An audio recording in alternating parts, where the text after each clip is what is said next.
want to go ahead and configure our touch sensor. And the way the touch sensor works is obviously if you press down, it's going to do something. But in the programming sense, it reads either true or false. So true, it is being pressed down, and false, it's not. So that's the way that the computer program will look at it, whereas the physical contact obviously is the way the robot will respond. So if we want to configure the touch sensor, we just have to go to this sensing block here, and we're going to just go ahead and click on configure sensors, and these have all of the different sensors for the NXT, and you just need to know which port you have plugged in your touch sensor. So if you plugged it into port 1, then you're going to just click and drag over your touch sensor, or if you put it in port 3, you can put it there. The NXT kit does come with 2 touch sensors, so if you did have the other one because you wanted to program both, there's some exercises that you'll see later on with remote controlling. So if I had 2 of them, and I drag the second one over, it's automatically going to label the second one number 2. So I could just put this one as number 1, so I know which one is which, and both of them will show up. So you can program more of the same one. So that will be in the future that we'll need that. But for now, we just have one working. So we're going to go ahead and just keep that in port 3 for now and press OK. And now I have my touch sensor block. Now this looks a little bit different than the other blocks. So if I start writing my program and I wanted to go ahead and start setting things up like I normally do, there's going to be a little bit of a problem. So let's just fix that. So now I have this all set up, and I have this set up, and I have my forever blocks. I want to keep repeating this. Now, how am I supposed to put this inside here? It's not connecting. It's not going to work. So I have to use a different block to attach this touch sensor block to it in order to fit in to the code.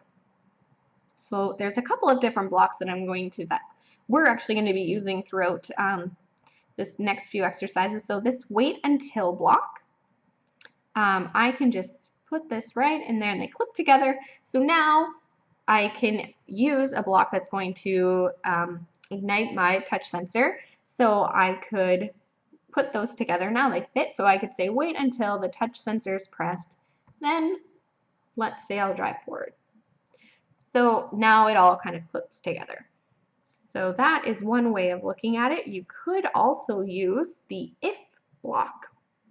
So if the touch sensor is pressed, then let's say turn 15 degrees.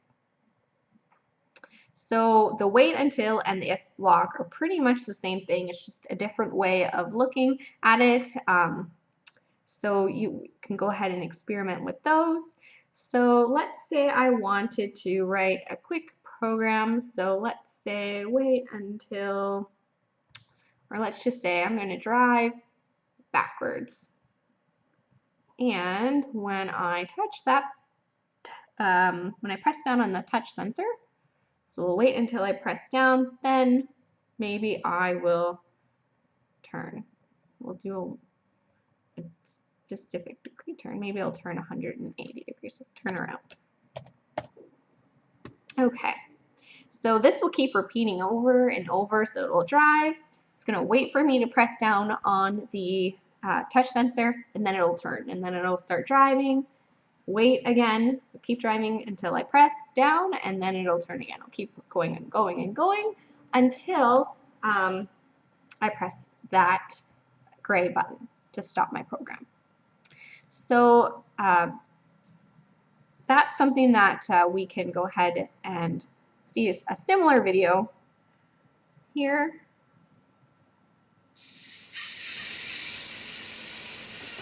So it's pressed down and then it turns itself around. So that's one way to program With the touch sensor, there's endless possibilities. You can use it as a controller. You can connect it to your bot.